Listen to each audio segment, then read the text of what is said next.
నేను అడుగుతున్న మిమ్మల్ని, మేము చేసిన పథకాలన్నీ ఆగిపోయినాయని. ఏ పథకం ఆగిపోయిందని నేను అడుగుతున్నా. రైతు బంధు ఆగిపోయిందా? షాదీ ముబారక్ ఆగిపోయిందా? కళ్యాణ లక్ష్మి ఆగిపోయిందా? Fee reimbursement ఆగిపోయిందా?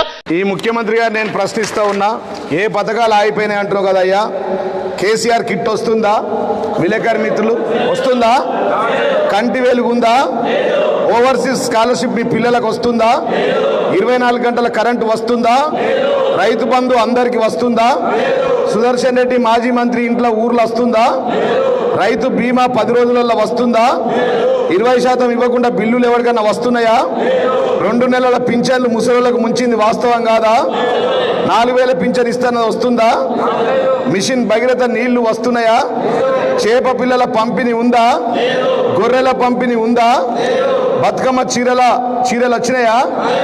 రంజాన్ తోఫా వచ్చిందా?